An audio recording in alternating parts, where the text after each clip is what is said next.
Hai Healthizen, apa kabar? Senang sekali berjumpa dengan saya, Dr. Clarin Hayes. Semoga semuanya dalam keadaan baik-baik saja ya. Selamat datang di program Dear Doctor.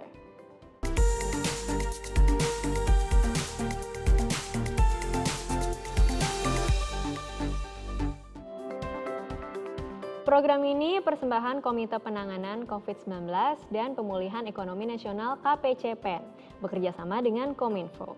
Kali ini ada saya Dr. Clarin Hayes yang jaga untuk menjawab pertanyaan Healthizen semuanya yang sudah dikirimkan lewat Instagram dan Twitter.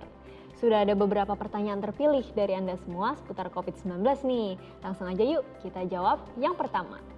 Pertanyaan pertama datang video dari Jasmine PL. Coba kita lihat bareng-bareng. Dear dokter, akibat pandemi yang sudah lebih dari 1 tahun ini, kulit saya jadi kusam, kurang terawat gitu dok. Karena sesuai saran pemerintah kita untuk di rumah saja. Maka dari itu, saya belum berani untuk pergi ke salon melakukan perawatan kulit seperti biasanya. Saya juga nggak mau dok, gara-gara niat awalnya perawatan kulit, malah kena corona. Karena saya juga punya penyakit komorbid. Maka dari itu, gimana dok cara melakukan perawatan di masa pandemi tanpa harus pergi ke salon? Terus dok, apakah ini pengaruh dari hal-hal lain seperti stres atau karena pakai masker terus menerus? Terima kasih dok. Dear Jasmine, jadi kuncinya itu ada di skincare. Tetap lakukan skincare rutin walaupun kita di rumah ya. Jangan karena WFH terus kita jadi kendor gitu skincare-annya. Apalagi nggak bisa perawatan ke salon ya kan. Penyebab kulit kusam salah satunya itu karena penumpukan sel kulit mati. Untuk itu kita boleh kok melakukan eksfoliasi sendiri di rumah, yaitu pengangkatan sel kulit mati. Ada 2 cara nih, bisa dengan eksfoliasi fisik seperti contohnya pakai scrub atau dengan chemical dengan produk eksfoliator. Nah, yang harus diperhatiin kita harus hati-hati ya, jangan terlalu sering karena bisa-bisa skin barrier jadi rusak, jadi seperlunya aja. Untuk komedo yang tersumbat itu bisa menyebabkan jerawat. Biasanya di salon dilakukan ekstraksi komedo. Kalian bisa mengatasi dengan menggunakan masker untuk komedo dan pori-pori. Tapi kalau mencabut atau ekstraksi komedo sendiri di rumah sih nggak aku saranin gitu ya. Sebaiknya jangan, apalagi kalau kalian nggak tahu teknik cara memakainya gitu, cara ekstraksinya.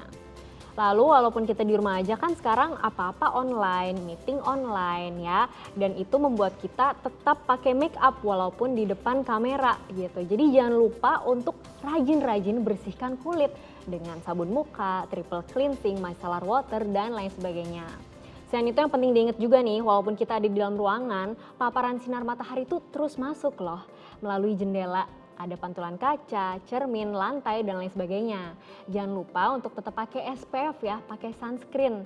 Apalagi kalau ruangan kerja kalian tuh transparan atau tembus pandang gitu. Dan tetap pakai pelembab supaya wajah kita nggak kering. Konsultasi selanjutnya datang dari Twitter @indahdiana50. Dok, kenapa sih rambut saya jadi rontok setelah positif COVID dan terus berlanjut sampai sembuh? Oke. Dear Indah Diana, jadi rambut itu jadi lebih mudah rontok karena berbagai hal. Pertama, mungkin karena faktor fisik. Bisa jadi rambut kamu memang sedang rapuh. Terus kedua, bisa juga karena turnover atau pergantian sel rambut itu meningkat. Dalam kasus ini kita bilang istilahnya telogen effluvium atau rambut rontok secara mendadak. Biasanya dipengaruhi oleh banyak faktor nih, seperti perubahan hormon dalam tubuh, obat-obatan yang dikonsumsi, serta tingkat stres yang tinggi. Dan ini sangat bisa terjadi selama kita terinfeksi COVID-19. Contohnya, pola tidur kita jadi terganggu, makan jadi nggak teratur, nutrisi berkurang. Dan kerontokan ini bisa bertahan 3 hingga 6 bulan setelah dinyatakan benar-benar sembuh. Kita bilang namanya gejala sisa. Ya, bahkan setelah kita sembuh kadang kita ngerasa cemas ya, mendengar berita atau karena efek ekonomi selama pandemi. Nah, rasa cemas ini adalah stresor dan stresor ini bisa menyebabkan makin banyaknya lagi rambut yang rontok gitu. Jadi pengelolaan atau manajemen stres pun perlu. Bisa kita lakukan kayak latihan pernafasan, meditasi, yoga, dan lain sebagainya. Dan gak lupa selain dari dalam, kita juga harus pakai produk perawatan rambut yang sesuai dengan karakter rambut kita yang bisa memperkuat rambut kita secara fisik supaya kerontokan berkurang. Oke, pertanyaan selanjutnya datang dari Twitter @agustinus. Dokter, selama positif saya jadi sulit tidur. Setelah sembuh saya tetap sulit tidur, Dok. Alhasil saya seperti memiliki mata panda. Gimana ya solusinya? Dear Agustinus, jadi kamu bisa kembali mengatur jam tidur kamu yang berantakan saat kamu sedang sakit atau WFH. Karena kita lihat di sini permasalahannya berawal dari sulit tidur ya, gitu. Karena kerjaan, sering kecampur dengan urusan pribadi. Nah, di sini kita punya solusi, yaitu lakukan yang namanya sleep hygiene. Ada beberapa komponen. Pertama, kita bisa atur jam bangun dan tidur di waktu yang sama setiap harinya. Ini harus dilatih juga ya. Jadi misal malam ini kamu tidur jam 9 malam. Ya besok usahakan tidur di sekitar jam 9 malam juga. Jangan terlalu berbeda jauh. Ini untuk membentuk kebiasaan. Oke, kemudian kita bisa bantu dengan konsumsi makanan yang bergizi. Hindari makanan seperti kafein yang ada pada kopi, makanan minuman yang terlalu banyak sebelum tidur. Karena ini bisa mengganggu irama sirkadian tubuh atau irama tidur kita. Nah, kemudian kita harus kondisikan supaya kondisi kamar itu jadi lebih remang-remang dan lebih gelap. Kenapa? Karena kondisi yang gelap memicu produksi hormon melatonin yang menjaga irama sirkadian kita dan mempermudah ketika kita tidur. Gitu. Lalu bisa juga ditambahkan dengan olahraga yang ringan sebelum kita tidur supaya tubuh bisa menangkap sinyal untuk istirahat, membuat kondisi jadi lebih nyaman sebelum tidur. Rapikan kasur, atur pencahayaan, dan jauhi penggunaan gadget-gadget seperti HP, laptop maupun TV sebelum kita tidur. Bisa dibantu dengan lilin aromaterapi biar kita bisa rileks atau setel musik pengantar tidur. Gitu. Nah, untuk mata pandanya kamu bisa bantu dengan menggunakan eye cream atau eye mask. Oke? Nah, pertanyaan selanjutnya, ini spesial banget nih, datang dari gadis. Sampai kirim voice note ke Instagram loh. Yuk kita dengerin dulu. Dear dokter, karena nggak bisa kemana-mana selama pandemi, saya jadi nggak bisa ke pasar buat belanja bahan makanan untuk dimasak nih. Saya sebenarnya ngekos dan masih single, tapi saya suka masak sendiri dibanding harus membeli makanan. Terus, karena nggak bisa olahraga dan kurang aktivitas sejak diharuskan WFH, saya jadi suka memesan makanan lewat aplikasi. Akibatnya, sekarang badan saya jadi menggemuk, Dok. Minta tips diet sehat yang bisa kita aplikasikan selama masa pandemi dong, Dok. Oke, dear gadis, biasanya saat WFH di rumah, aktivitas fisik kita juga jadi lebih terbatas nih, lebih sedikit.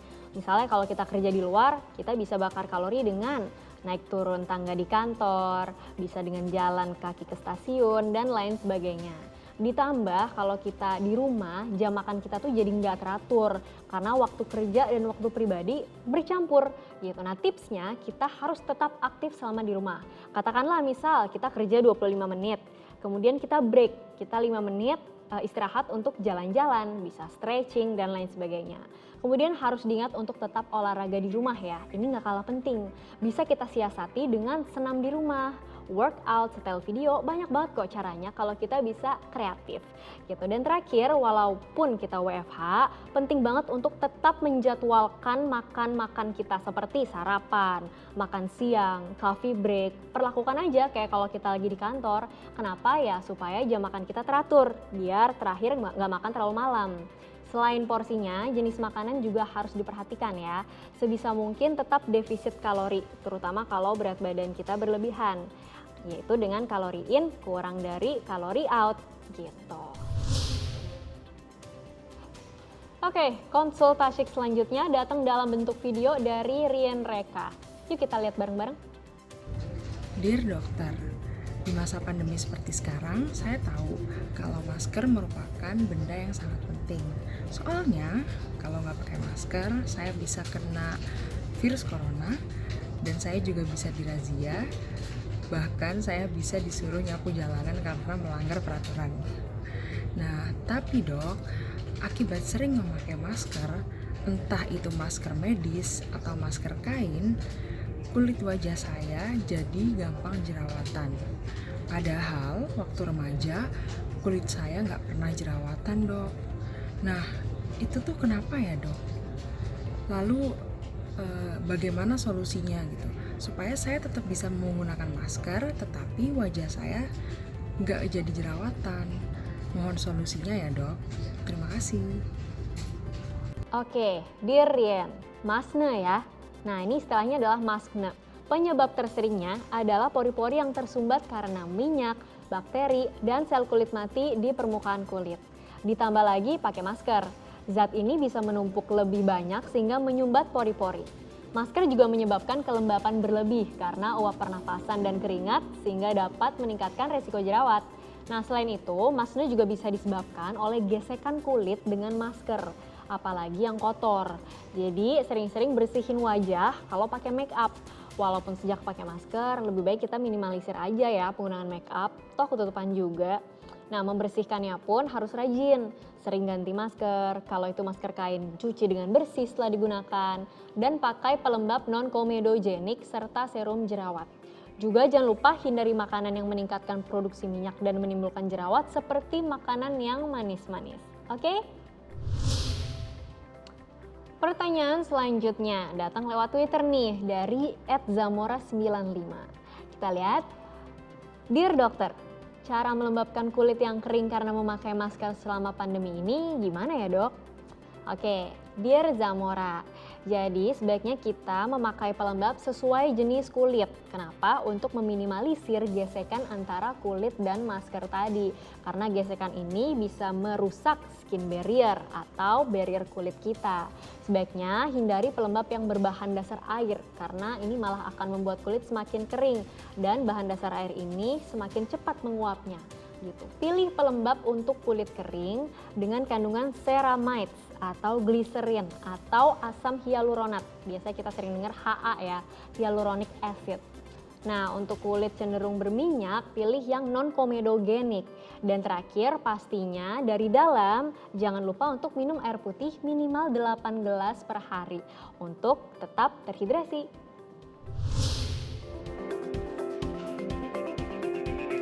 Wah, nggak kerasa nih, Healthy Zen, udah habis waktu kita. Semoga sudah cukup menjawab ya. Saya tunggu pertanyaan, keluhan, atau mungkin kebingungan dari Healthy Zen lainnya. Dan sampai jumpa lagi di Dear Doctor selanjutnya. Saya Dr. Clarin Hayes, pamit undur diri. We share because we care.